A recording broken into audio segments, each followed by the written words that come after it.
بعد ما اتكلمنا على الثايروجلوسال سيست والميد لاين نيك سويلنج هنتكلم على البرانكيال انوميليز.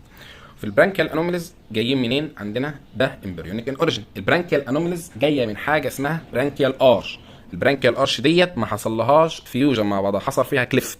الكليفت عمل لك، ممكن يعمل لك ساينس، ممكن يعمل لك سيست، ممكن يعمل لك فيستولا. هنتكلم على واحد واحد.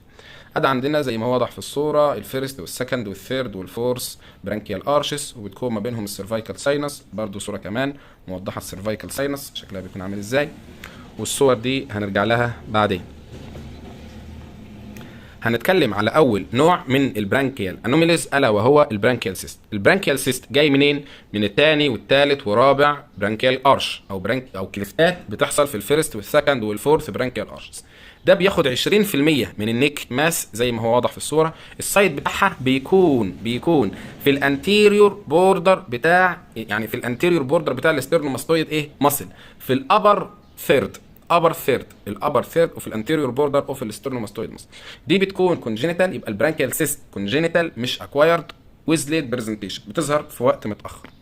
3% منها بيكون بايلاترال، وده طبعا سيست، فهيكون سموث وسويلنج طبعا سموث وسوفت وريفلكتوينت.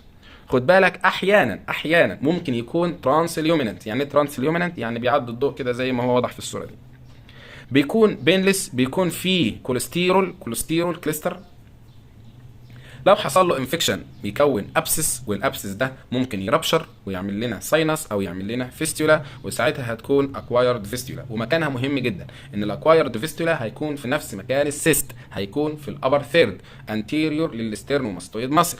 هنعمل لها انفستيجيشن ازاي؟ عندك الالترا ساوند هيبين لك ان ده سيستيك ليجن وفي كلير كونتنت، او هتعمل فناك وهيبين لك الكوليسترول فلويد اللي جواها فناك اسبيريشن، او تعمل ام ار اي او سي تي. وهنا لازم نفرق ما بين الثايروجلوسال فيستولا اللي هي جايه من اكوايرد فيستولا وجايه من الثايروجلوسال سيست، ودي هتكون موجوده في الميد لاين. ولكن البرانكيال فيستولا على حسب هي كونجينيتال ولا اكوايرد. الاكوايرد بتكون جايه منين؟ بتكون جايه من البرانكيال سيست، وبالتالي هتكون مش ميد لاين، هتكون بايلاترال. طيب بايلاترال فين موجوده؟ فين؟ في الابر ثيرد اوف النيك مش لور. طب اللور دي هتكون برانكيال فيستولا ولكن كونجينيتال، يبقى الكونجينيتال برانكيال فيستولا في اللور نيك، لور ثيرد اوف النيك. ولكن الاكوايرد برانكيال فيستولا بتكون في الابر ثيرد اوف النيك. تمام. ولكن الثايروجلوسال فيستولا بتكون موجوده في الميد لاين.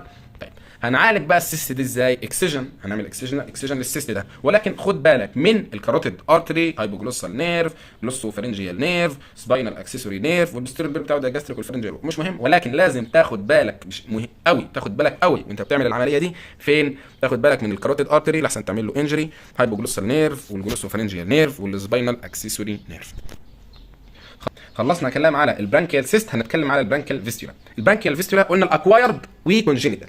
احنا هنتكلم على الاكوايرد، طب هنتكلم على الكونجينيتال. طب الاكوايرد قلناها جايه من البرانكيال سيست، حصل له رابشر عمل لنا فيستولا، مكانها في الابر ثيرد اوف النيك، موجوده في نفس مكان السيست. تمام. ولكن الكونجينيتال قال لك دي بريزيستنت بري سيرفايكال ساينس، يعني هي بريزيستنت بري سيرفايكال ساينس ما بين السكند والفورث برانكيال كليفت. يبقى هيحصل كليفت فين؟ في السكند والفورث برانكيال كليفت. ليها اكسترنال اوبننج وانترنال اوبننج، مش الفيستولا مفتوحه من جهتين.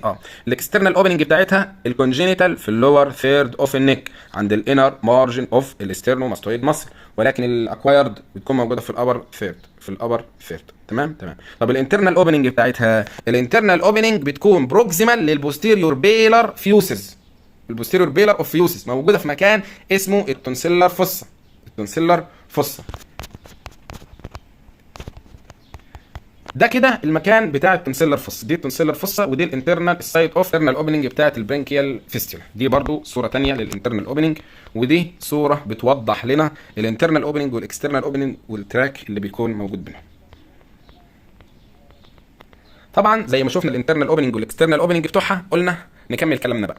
الكلام هيكون على ان الفيستولا دي بترن ما بين السكند والثيرد برانكيال ارش، وده هيخلي ليها ريليشن مهمه جدا مع الاكسترنال كاروتيد ارتري والانترنال كاروتيد ارتري والفيشيال نيرف والجلوسوفارنجيال نيرف.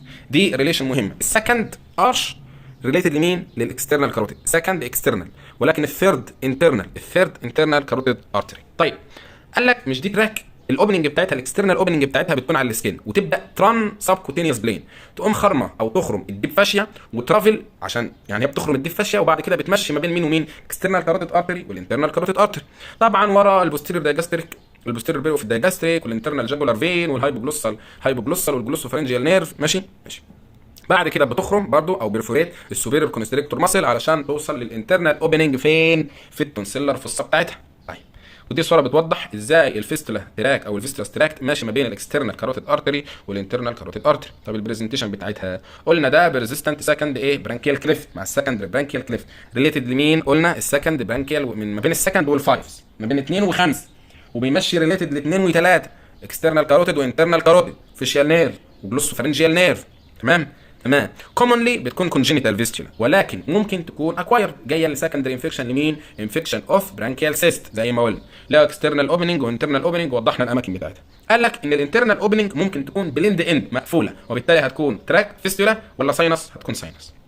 طيب التراك ديت لايند بايه؟ بلاين سيلييتد كولومنر ابيثيليوم، ممكن يحصل لها ريكارنت انفكشن، بتكون موجوده ات بيرث. الاكسترنال اوبننج بتاعتها بتكون سمول صغيره، وبتعمل لنا ديستشارج، بيكون ميوكويد ديستشارج. الانفستيجيشن بتاعتها قال لك الديستشارج ان انت تدرس الديستشارج. تمام. او تحقن جوه الاوبننج ديت صبغه، وبالتالي هنسميها فيستيلوجرام، بتحقن صبغه وبتصور فبنسموها فيستيلوجرام، او تعمل MRI او CT. دي الاكسترنال اوبننج بتاعتها زي ما هو واضح، نحقن فيها صبغه فبقت اسمها فيستيلوجرام، او نشوف الديستشارج علشان نشخصها. برضو دي زي ما احنا شايفين. طبعا هنا دي كونجينيتال، ولكن لو كانت فوق هنا كده مثلا، لو كانت هنا كده، فدي مش كونجينيتال بقى، دي هتكون اكوايرد.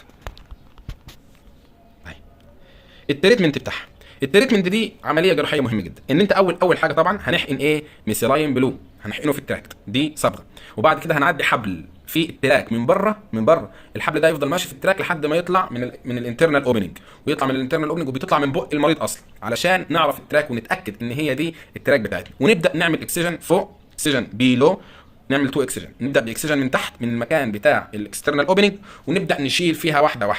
واحنا بنشيل هيقابلنا مين؟ الانترنال واكسترنال كاروتيد ارتري، واحنا ماشيين في التراك، وبالتالي هنضطر نعمل فتحه ثانيه بتكون فوق في الابر بارت اوف النك. يبقى الفتحه الاولى بتكون في اللور بارت اوف النك، والفتحه الثانيه علشان نعدي الانترنال والاكسترنال كاروتيد ارتري هتكون في الابر بارت اوف النك، وبالتالي احنا عملنا فتحتين فوق بعض فعامله زي السلم، فسميناها ستيب ليدر سيرجري، ستيب ليدر. تمام. ودي زي ما هي موضحين في الصوره، الفتحتين بيكونوا بارل لبعض وبيكونوا فوق بعض، وبالتالي اسمها ستيب ليدر سيرجري. طبعا وانت بتعمل السيرجري ديت تيك كير ان انت تجرح الكاروتيد ارتري، الهايبوجلوسال نيرف، الجلوسوفرنجيال نيرف، والسباينال اكسسوري نيرف. وبكده هنكونوا خلصنا البرانكيال انوميليز، والسلام عليكم.